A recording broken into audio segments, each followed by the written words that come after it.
I'm leaving you and moving to San Diego with my assistant. I've already emptied our joint investment account, haha. The text arrived as I meticulously reviewed a complex landscape design for a sprawling, eco-friendly residential development. It popped up on my tablet, stark against the vibrant greens and blues of my digital blueprint.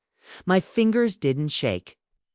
My voice didn't waver as I calmly instructed my junior architect on a subtle adjustment to the drainage system. The only sign that my husband of 12 years had just nuked our marriage via text was a slight, almost imperceptible tightening around my eyes. He thought I'd crumble. He thought I'd be left with nothing. I am Beth, and at 38, I had just received the most callous goodbye in history. While David was probably gloating over his grand exit, imagining me in tears over his betrayal, I was calmly saving my project files, preparing to lock up my landscape architecture firm for the day. This space, this life, was mine. Built brick by painstakingly researched brick. And no ha-ha from a man with a midlife crisis could ever take that from me. I waited until my colleague had left my private office. The blueprint revisions noted. Before typing my response, good luck. The game had just begun. My firm, Greenprint Architects, wasn't just a business. It was the culmination of a lifelong passion. Ever since I was a little girl, sketching elaborate treehouses and miniature gardens in the margins of my school notebooks, I'd been captivated by the idea of shaping nature, of creating serene living spaces that seamlessly blended human design with the inherent beauty of the natural world. I pursued landscape architecture with a singular focus, pouring every ounce of my energy into my studies, then into building my reputation from the ground up. At 38, Greenprint Architects was thriving. Our portfolio boasted award-winning urban parks, sustainable corporate campuses, and most recently, ambitious, eco-friendly residential developments like the one I'd been working on when David's text arrived. We had a team of talented designers, a steady stream of high-profile clients, and a reputation for innovative, thoughtful design that put environmental stewardship at its core. My life with David. A financial consultant specializing in high net worth. Investment portfolios seemed, on the surface, just as meticulously crafted. We'd met at a mutual friend's engagement party 12 years ago. He was charming, articulate, and seemed genuinely impressed by my ambition and my burgeoning career. He called my ideas visionary, my designs art. He often joked that he was the practical one, grounded in numbers while I painted masterpieces with plants and stone. Our home, a sleek, modern house nestled on a sprawling lot just outside Austin, was itself a testament to our combined efforts, or rather, my efforts. I'd designed every inch of the landscape, turning a barren tract of land into a vibrant, multi-layered garden that evolved with the seasons. It was my sanctuary, a place of peace and beauty that reflected my inner world. David's career had been, by all accounts, solid. He worked for a respectable firm, advised affluent clients, and brought home a comfortable salary. Early in our marriage, we'd agreed to maintain separate primary bank accounts, contributing a fixed percentage of our income to a joint account for household expenses, bills, and shared investments. This was my insistence, born from an innate sense of financial independence I'd cultivated since my teenage years, watching my grandmother, a formidable small business owner, manage her finances with an iron fist. David had initially scoffed, calling it unromantic and excessively cautious, but he'd ultimately relented. "Whatever makes you sleep at night, Beth," he'd said with a dismissive wave of his hand. A phrase that now echoed with chilling irony. Looking back, the signs had been there, subtle at first, then growing progressively bolder, slowly encroaching on a perfectly manicured garden.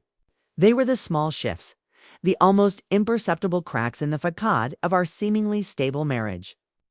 For the past year, David had been working late more frequently. His explanations grew increasingly vague, closing a big deal, client emergency networking event. But the hours rarely aligned with any tangible results. His paychecks, while still substantial, didn't seem to reflect the monumental deals he claimed to be orchestrating. I noticed his phone, once openly accessible, suddenly had a new, complicated password. He started taking it with him everywhere, even to the bathroom, an unusual habit for a man who used to leave it charging on the kitchen counter. Then there was the sudden, almost obsessive focus on his physical appearance. David, who'd once been content with a comfortable weekend uniform of jeans and t-shirts, began investing heavily in designer sportswear. He joined an exclusive high-end gym and started spending hours there, meticulously tracking his workouts. He dyed his hair subtly at first, then more noticeably trying to mask the creeping strands of silver. He adopted a new, youthful wardrobe, slim-fit shirts, trendy sneakers, even experimenting with a leather bracelet. He was trying too hard, a 45-year-old man desperately trying to recapture the fleeting essence of youth. He'd start using slang he heard from younger colleagues, awkwardly inserting it into conversations, making himself sound ridiculous. "That's fire, Beth," he'd exclaim about a new design, attempting to sound hip, instead just sounding pathetic. I'd observe these changes with a quiet, analytical detachment, like a botanist observing the slow decline of a diseased plant, documenting each symptom without yet knowing the exact cause. The turning point. The moment my quiet observations shifted into concrete action occurred 3 months ago. I'd been tidying his desk, looking for a misplaced tax document. When I found it, a crisp, expensive receipt for dinner for two at the Gilded Spoon, one of Austin's most exclusive and romantic restaurants. The date on the receipt was a Tuesday evening, a night he'd claimed to be working late on a critical merger proposal. A night he hadn't come home until past midnight, smelling vaguely of expensive cologne and lies. The amount on the receipt was exorbitant, more than he'd ever spent on one of our anniversary dinners. My stomach tightened, not with shock, but with a cold, clear certainty. This wasn't just a late-night work session. This was something else. Entirely. That same evening, sitting alone in my tranquil garden under the soft glow of the moon, I didn't confront him. Confrontation would only trigger his practiced deflections and gaslighting. Instead, I opened a separate bank account at a different, smaller bank, one I'd never used before, and that David wouldn't think to check. This wasn't about distrust, it was about prudent risk management. I began systematically transferring a portion of Greenprint's monthly profits, which I had always kept meticulously separate from our personal finances, into this new hidden account. This was my emergency fund, my absolute fail-safe, built with my own hands and my own foresight. A week later, he mentioned wanting to combine all our investment accounts, including those tied to my business, to simplify things and maximize returns. He painted a picture of a streamlined financial future, our assets consolidated under his expert management.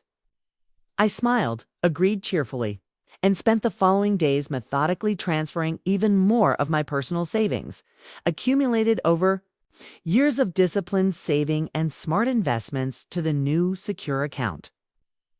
The joint investment account he just emptied, the one he boasted about. It contained exactly enough to keep him from getting suspicious. About 2 months' worth of regular deposits, a plausible sum that wouldn't raise alarm bells. The rest, my true financial fortress, was safely tucked away.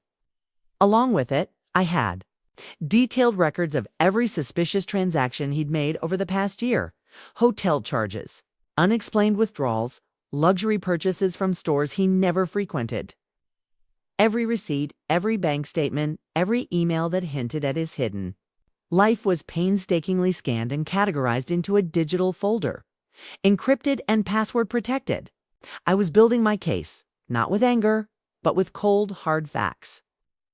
My intuition, often dismissed by David as female paranoia, was proving to be my sharpest tool. I knew with a certainty that chilled me to the bone that the facade was crumbling. I just needed to be ready for the inevitable collapse. The initial quiet validation of my foresight quickly gave way to the harsh, undeniable reality of David's escalating deception. His text wasn't just a breakup, it was a declaration of war, a calculated move to leave me financially crippled and emotionally shattered. But David had profoundly underestimated me. While he was busy crafting his grand escape, I was meticulously collecting the final pieces of evidence that would expose his every lie. The digital footprints he left were, surprisingly obvious, a testament to his hubris. My phone buzzed again, a new text from David. "Don't bother begging. Chloe and I leave tomorrow. I'll send for my things later. Chloe," the new receptionist at his firm, Summit Investments. I'd only met her once, at the company Christmas party a few months prior. She was, as he'd stated, barely out of her teens, with a dazzling, almost aggressively youthful smile and a tendency to laugh a little too loudly at David's jokes. I'd watched her, detached, as she'd touched his arm a little too often, held his gaze a little too long when she thought no one was looking. Even then, I'd noted this subtle shift in David's posture around her. The way he'd preened, attempting to project an air of effortless sophistication he rarely bothered with at home. She was young enough to be his daughter, naive enough too. Think she was special, probably believing she was swept up in some grand romantic rebellion. 'Twas merely a pawn in his pathetic midlife drama, a temporary accessory to his ego. I didn't respond to his text. There was no need. My conversation with his mother earlier had cemented my resolve. Instead, I called my lawyer. Not just a lawyer, but the one I'd meticulously vetted and consulted 2 months ago. Sarah Jenkins, a formidable litigator specializing in complex financial divorces, had been my secret weapon, quietly advising me as I built my case. I'd first reached out to her when I'd noticed the pattern of unexplained luxury hotel charges on our shared business credit card statements. Charges for resorts in places David had never mentioned visiting for business. "It's time," I said simply, my voice unwavering. He just made his move. "The papers are ready," she replied, her voice calm and professional, reflecting the controlled power I so admired. "I'll file them first thing tomorrow. You want me to have them served in San Diego?" Cold smile touched my lips. "No rush. Let him think he's won first." I pictured him smugly boarding a plane, celebrating his victory, completely oblivious to the legal storm gathering over his head. Another text from David? His condescension was almost palpable. Through the screen, "I know this must be hard for you. You're not getting any younger, after all. At least you have your little plant obsession to keep you busy." My little plant obsession, the successful landscape architecture firm I'd built from scratch. Brick by painstaking brick, plant by carefully selected plant. The firm that generated more income than his comfortable, but ultimately uninspired mid-tier financial consulting position. The firm whose profits I'd meticulously kept separate from our joint finances, despite his frequent scoffing. He'd always dismissed my careful bookkeeping, my insistence on separate accounts for the business, as obsessive or untrusting. He'd never understood that it wasn't about him. It was about protecting my lifelong dream, my independence. I smiled a genuine, private smile, thinking of the certified legal letters that would soon greet him in San Diego, shattering his illusion of triumph. Let him bask in his self-proclaimed glory for a few more hours. I spent that evening in our house. No, not our house. It's my house. I'd inherited it from my grandfather, a man who believed fiercely in a woman's financial independence.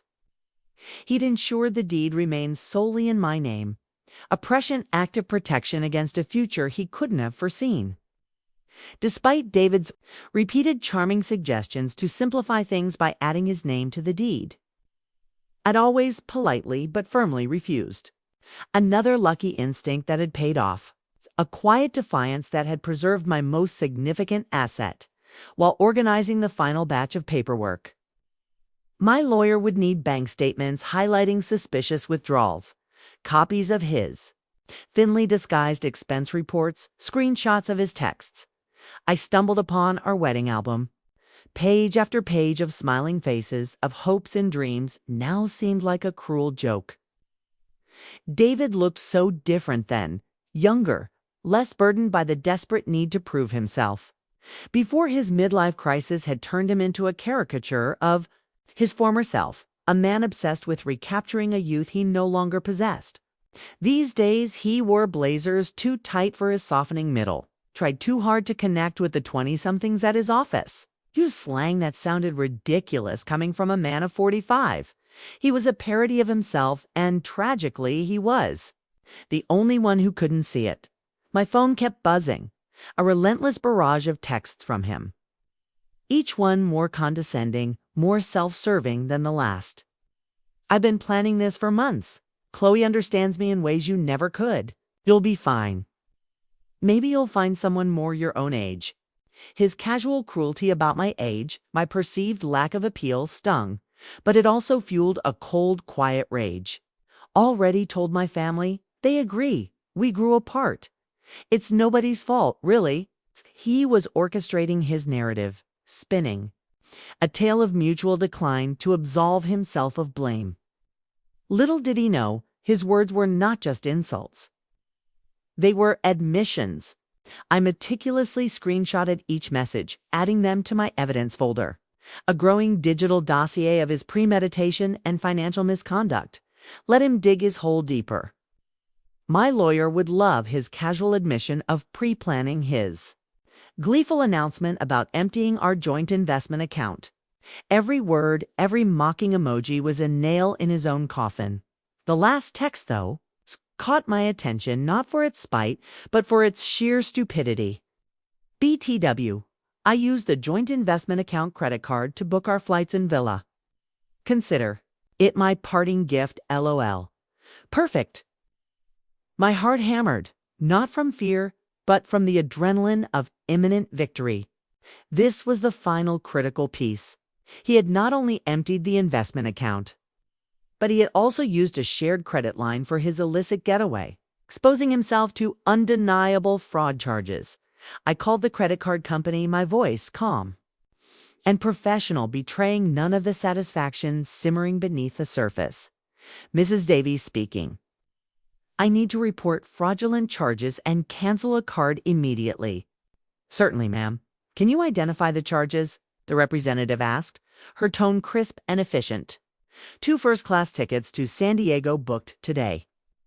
Villa charges at the Royal Laguna. And I'll need to remove my husband as an authorized user. Do you have documentation of the fraud?" she probed. "The standard procedure."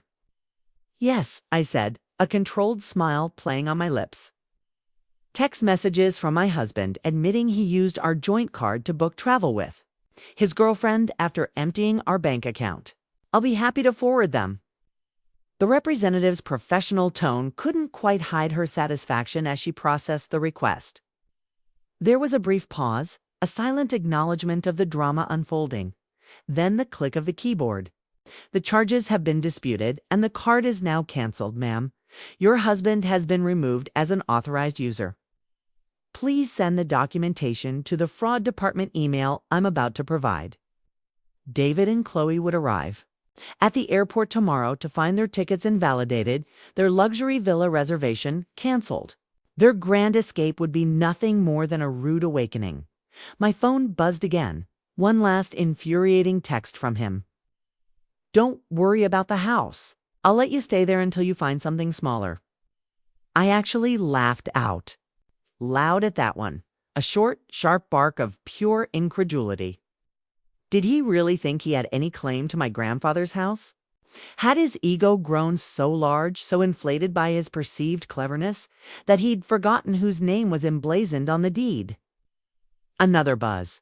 "And I know your landscape business means a lot to you. We can work out a fair payment for your half, my half of my business. It's a business that I built myself, funded myself, grew myself from a seed of an idea into a thriving entity."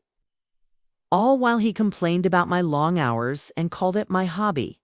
I poured a glass of wine, the good stuff, a robust Cabernet I'd been saving for a truly special occasion. This unequivocally qualified. The quiet evening settled around me. Tomorrow, David would learn some hard truths about property law. separate assets, and the consequences of underestimating the woman he thought he'd outsmarted. But tonight, I'd savor the quiet, the cool evening air drifting through my carefully cultivated garden, and plan my next triumphant chapter. The game was on, and I held all the winning cards. The morning after David's declaration. The world outside my custom-designed glass office walls seemed to hum with a quiet tension, a stark contrast to the deceptive calm I presented to the world. Inside, however, my resolve hardened into something diamond-like. David had mistaken my composure for weakness, my silence for ignorance. He had no idea that for months I hadn't been a passive victim, but a meticulous architect of my own defense. Every subtle shift in his behavior, every suspicious glance at his phone, every late-night absence had been silently noted, like points on a complex survey map.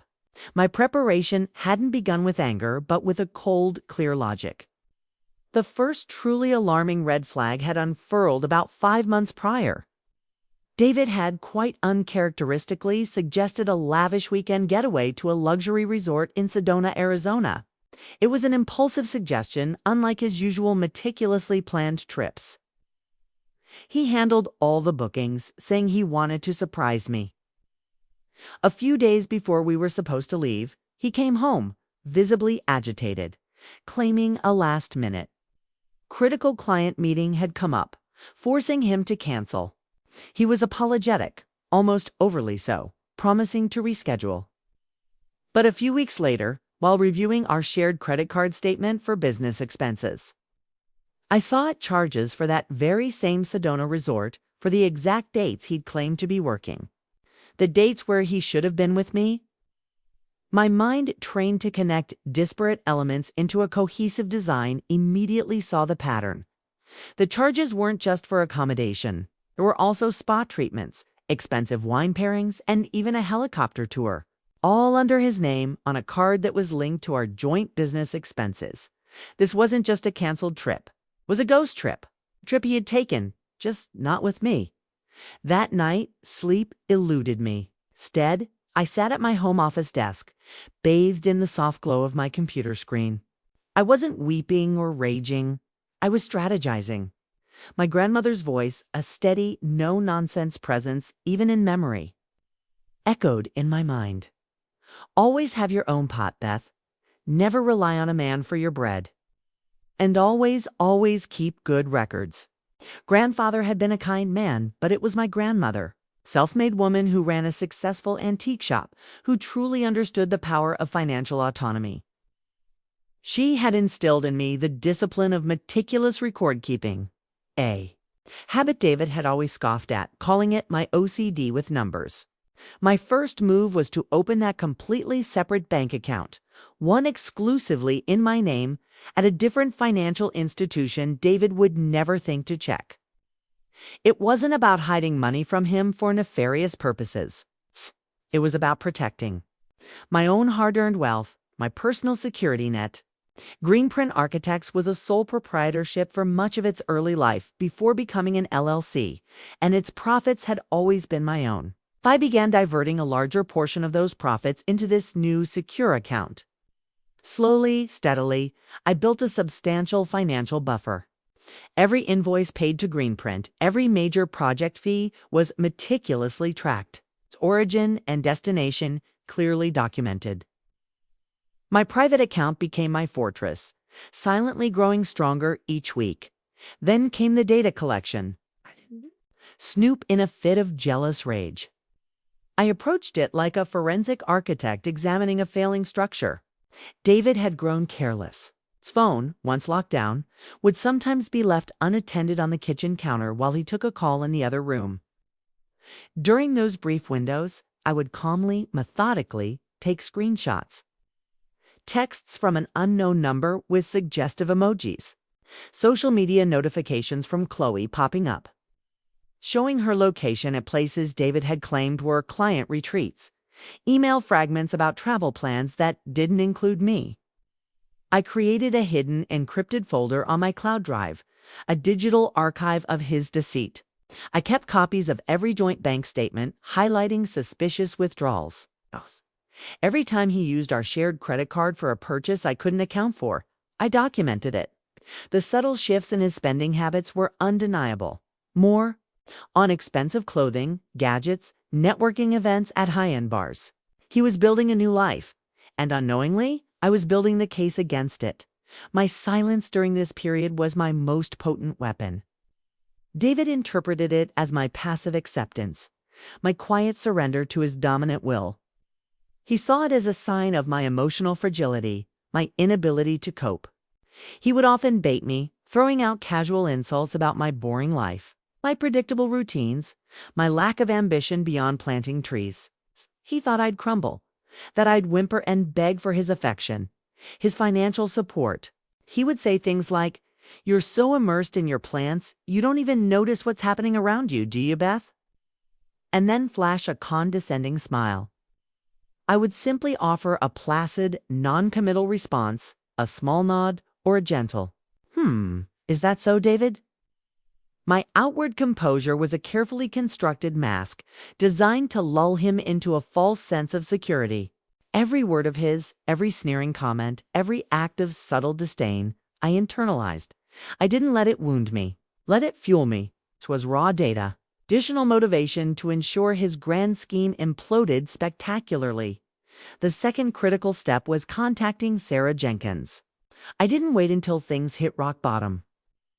2 months ago, after discovering a string of hotel charges that definitively linked David to luxury stays in cities where his business trips didn't officially take him, I knew it was time to bring in the professionals. I found Sarah through a discreet recommendation from a trusted colleague, a woman who had herself navigated a difficult divorce.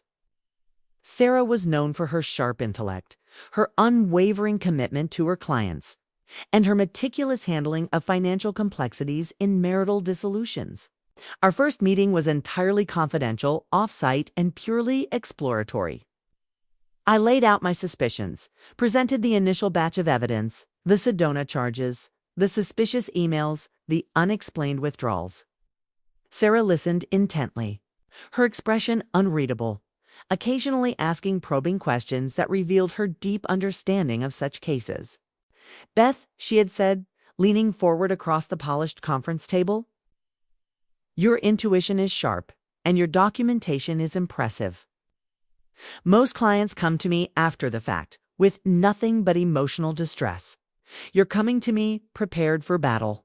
She outlined a clear, actionable plan. Continue collecting evidence, especially anything proving his financial misconduct or his intent to defraud. Keep absolute silence about my suspicions. Continue to act as if everything was normal, even boring. The element of surprise is your strongest asset, she advised. Let him think he's clever. Let him make mistakes. She explained the intricacies of property law in Texas, the distinction between community property and separate property, and how crucial my grandfather's foresight regarding the house deed would be. She warned me about common tactics used by spouses trying to hide assets or minimize their financial obligations during a divorce. Every piece of advice she gave me confirmed that I was on the right path. I followed her instructions to the letter. David's arrogance grew with each passing day. He started openly criticizing my firm, calling it a hobby, scoffing at my long hours. "It's cute, Beth, your little plant obsession. But let's be realistic. It's not exactly Wall Street, is it?" he'd say, gesturing dismissively. He seemed convinced that he was the sole breadwinner, the financial pillar of our lives. He'd often speak of our future, painting grand pictures of his impending success, completely excluding me from any meaningful participation beyond admiring his genius.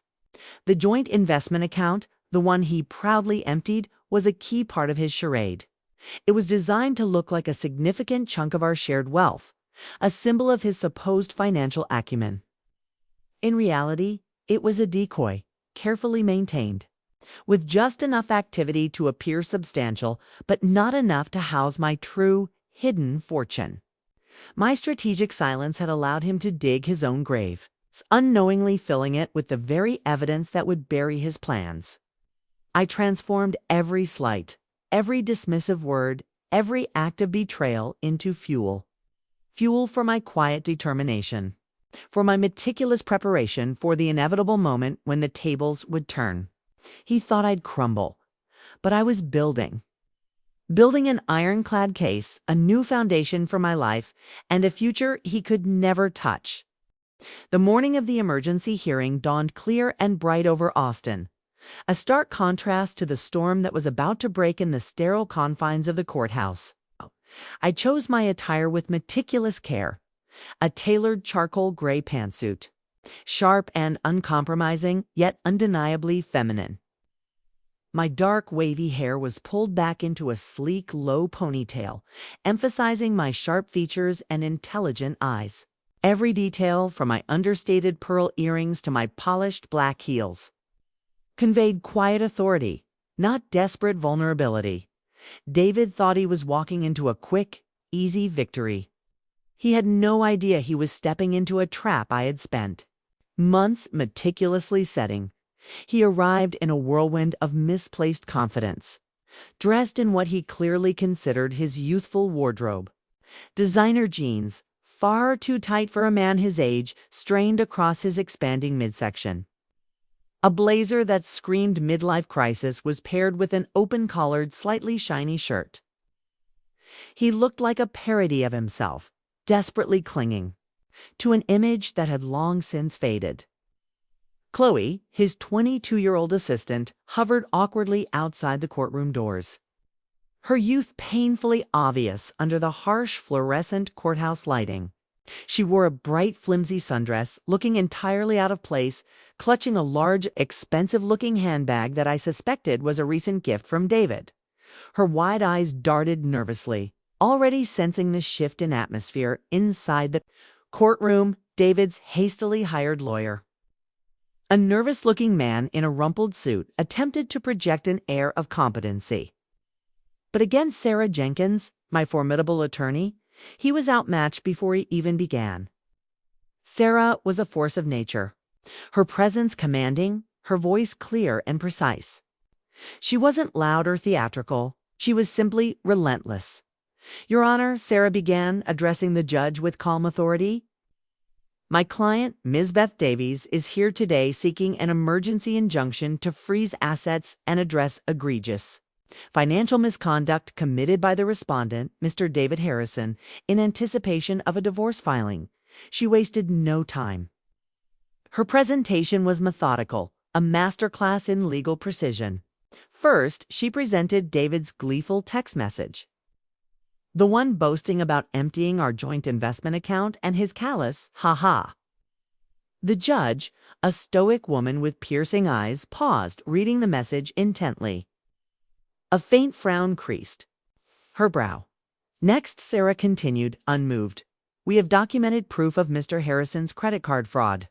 She projected images of the credit card statements onto a screen, clearly showing the 2 first-class tickets to San Diego, the luxury villa booking at the Royal Laguna, all charged to the joint account credit card. Beside them, she displayed my call log to the credit card company, the timestamp matching my call the previous evening, confirming the immediate cancellation of those charges. David's face, which moments ago had held a smug smirk, began to pale. He shifted uncomfortably in his seat, his eyes darting to Chloe, who now looked truly distressed outside. Sarah then moved to the documented history of hidden expenses. She presented spreadsheets detailing suspicious withdrawals, hotel receipts from cities David claimed he hadn't visited for work, luxury purchases from boutiques he never entered with me. Each piece was carefully collected over months of my quiet observation, my careful, almost academic approach to documenting his deceit. The sheer volume and meticulous detail of the evidence was overwhelming. It painted a picture not of a spontaneous affair, but of a calculated, premeditated betrayal, both emotional and financial. David's lawyer, finally finding his voice, stammered, "Your Honor, my client admits to some rash decisions, perhaps a momentary lapse in judgment, but Mrs. Davies's actions have been vindictive and calculating. She maliciously canceled his travel plans, leaving him stranded. Sarah's voice cut him off, sharp as a scalpel, calculating. You mean prudent counselor? My client, protected her separate assets and maintained detailed records of her husband's suspicious behavior. That's not vindictive. That's smart business. My client was preparing for the inevitable, given the respondent's escalating pattern of financial impropriety and admitted infidelity. She held up a binder thick with documents. We have hundreds of pages of evidence, Your Honor, meticulously compiled over the last 5 months. This wasn't a momentary lapse. This was a systematic draining of marital and individual resources for illicit purposes. The judge reviewed my documentation with a thoroughness that sent a shiver of satisfaction down my spine. The separate property deed to the house, clearly showing my sole ownership, inherited from my grandfather. The Greenprint Architects, LLC. Incorporation papers registered solely in my name, with no mention of David. The careful separation of business and personal finances. Documented through years of clean audits, which David had always scoffed at. My unwavering insistence on maintaining independent control over my company's earnings was now proving to be my salvation. Mr. Harrison, the judge addressed David directly, her voice cutting through the tense silence.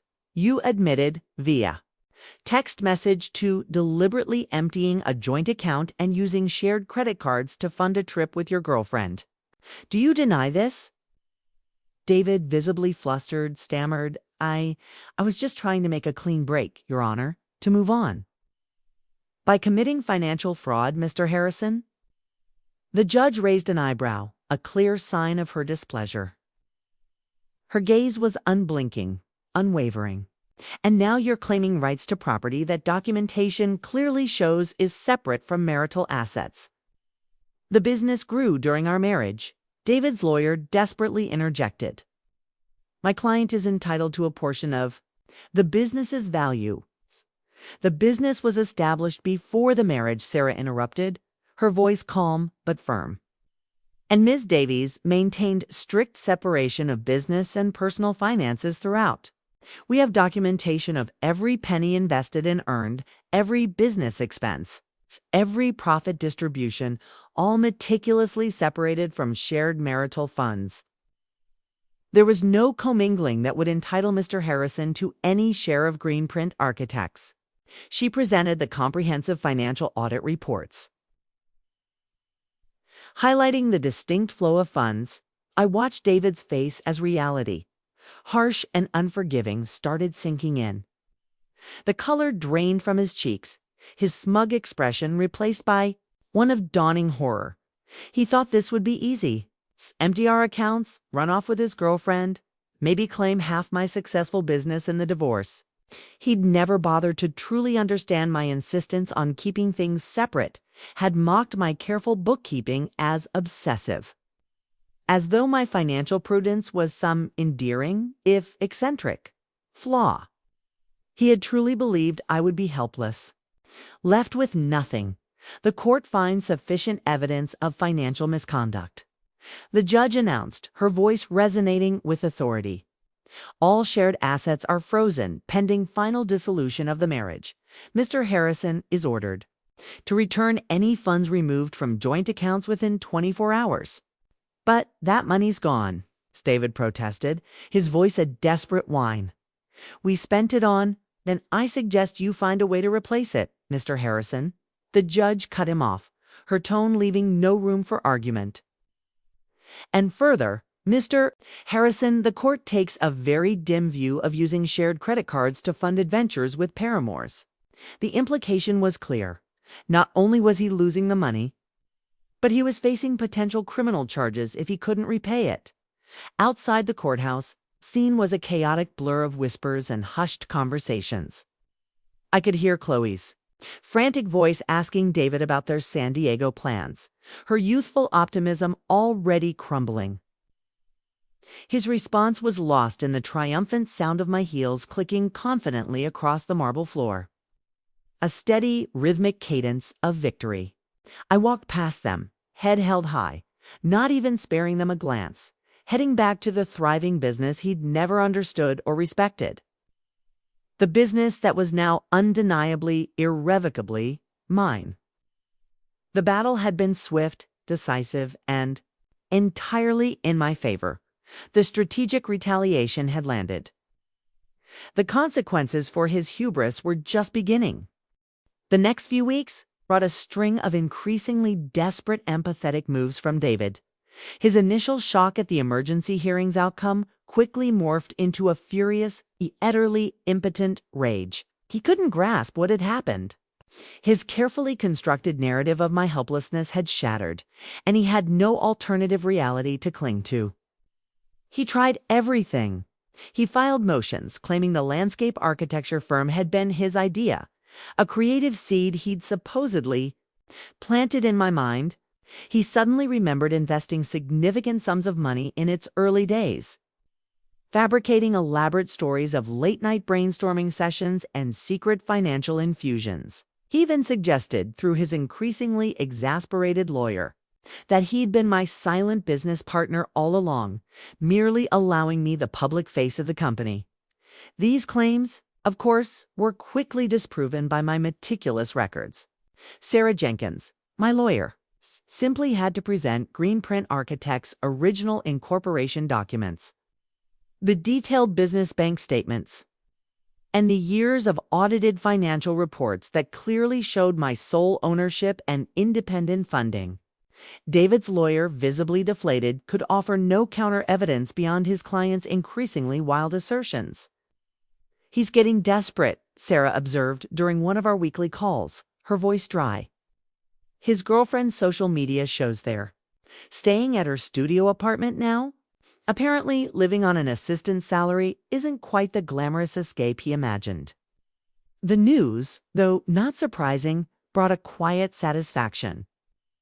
David had exchanged his comfortable life for a cramped studio apartment, his illusions of grandeur for the harsh reality of a diminished existence.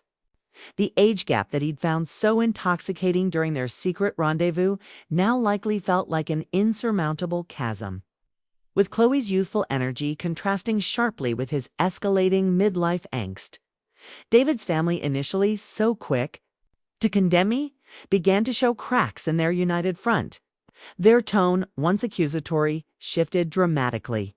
"We had no idea," his sister Amelia admitted during an unexpected visit to my Austin studio. She ran her fingers over the glossy leaves of a towering fiddle-leaf fig tree, a new addition to our client consultation area.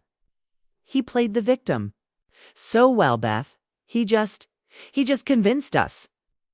But watching how he handled everything, how he acted afterward, I'm ashamed we ever believed him. Her words carried a genuine weight of disappointment, a quiet repudiation of his actions. It wasn't an apology to me, not directly, but it was an acknowledgement of his deceit. His mother called again, this time in tears. The things he said about your age, about replacing you with someone younger. "I raised him better than that, Beth. I thought I did, anyway." I listened politely, offering no comfort, no recrimination.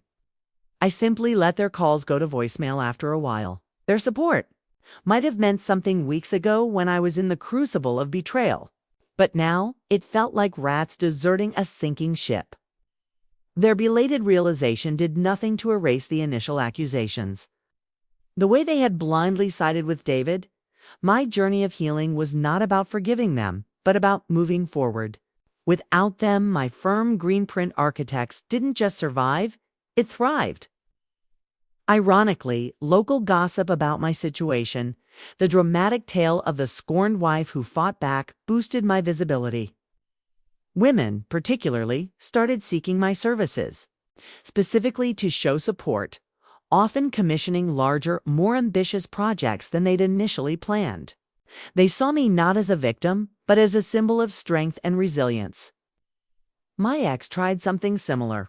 One client confided a successful tech entrepreneur while we discussed the design for her new corporate campus.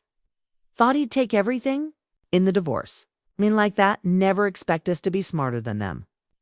Her words, echoing my own experience, resonated deeply.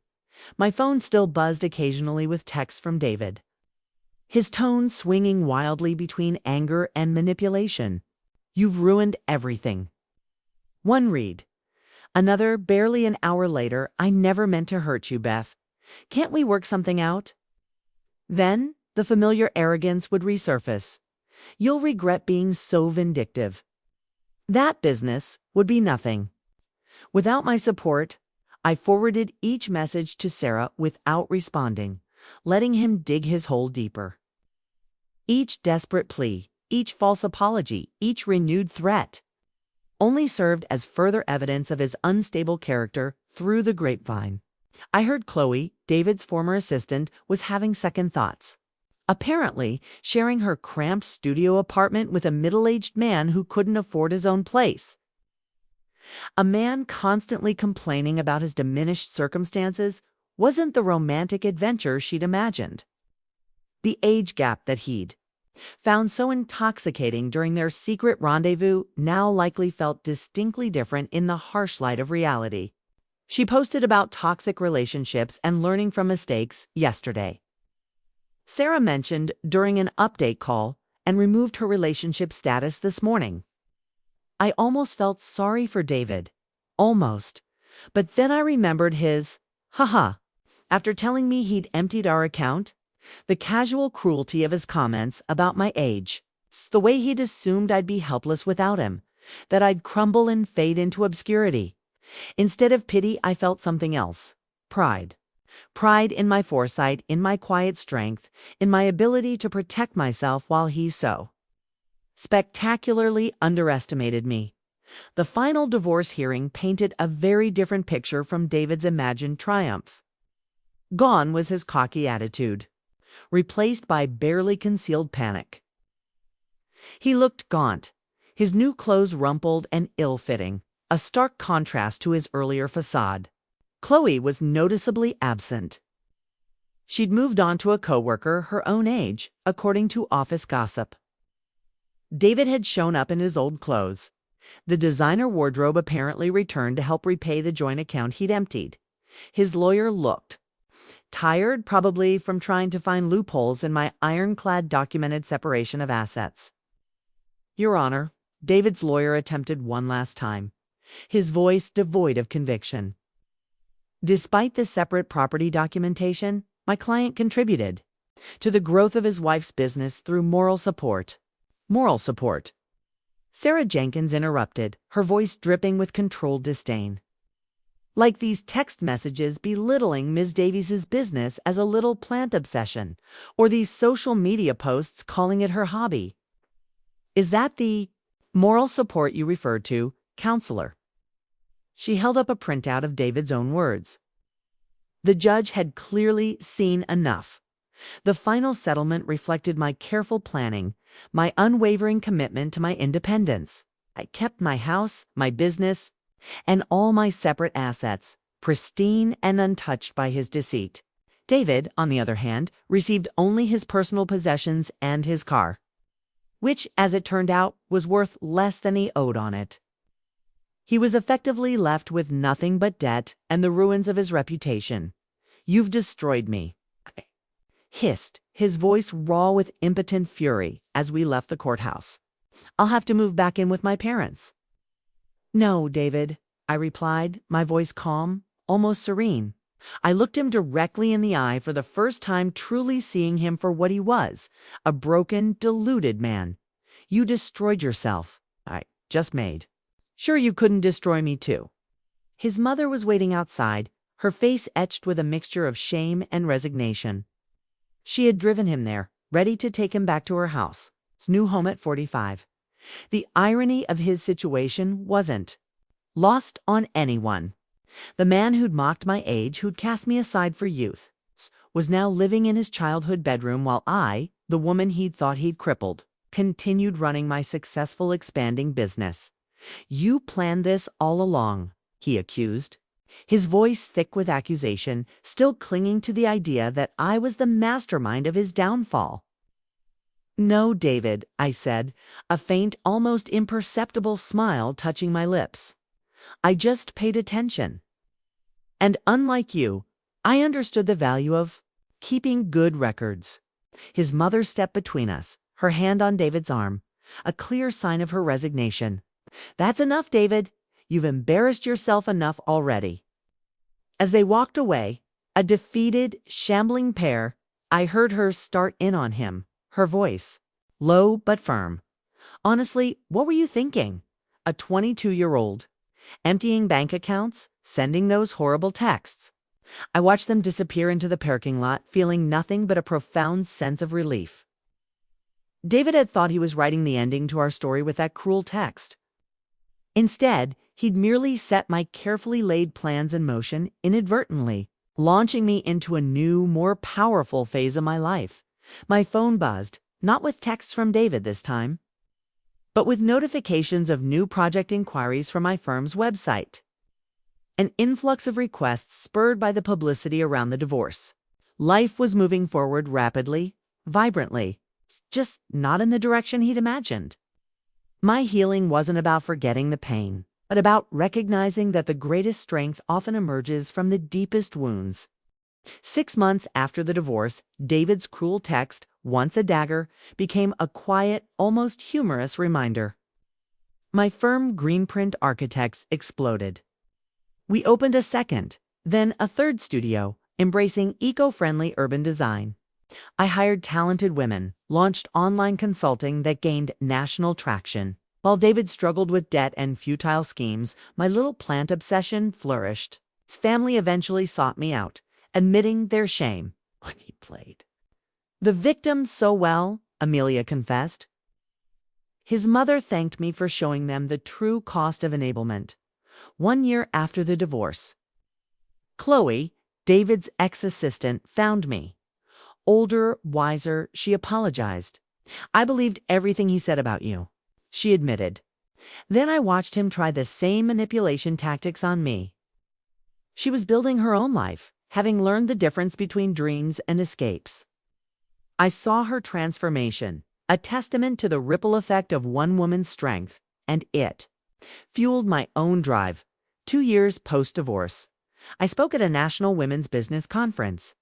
My story, once a cautionary tale, was now an inspiration. When asked about keeping finances separate, I shared my truth. My ex-husband said marriage means sharing everything. Right up until he tried to claim half my business. Trust your instincts. Protection isn't paranoia. The applause was a powerful chorus of understanding. A validation of every silent step I'd taken by the 5-year anniversary. Greenprint Architects spanned 5 thriving locations across the state, employing 30 people, featured in national magazines. David, I heard, lived above a garage, his career decimated. Chloe, now a successful social media consultant, was a regular client. She inspired me. She often said, a genuine respect in her voice. I kept David's ha-ha text framed in my office, not as a reminder of pain, but as undeniable proof of how far I'd come. Below it, a custom-engraved brass plaque read, "Success is the best revenge." At the anniversary celebration, surrounded by my thriving empire, David's mother approached. "He still doesn't understand. He didn't lose everything," she sighed, her voice heavy. He threw it away. I looked at my reflection in the studio window. Not a woman getting older, but one getting wiser, stronger, more successful. This cruel text meant to be an ending. Instead, it was a beginning. Not just for me, but for every woman who heard my story and realized she deserved better. Tell me in the comments what revenge would look like if it were you. Don't forget to like this video and share it with other women you believe need inspiration.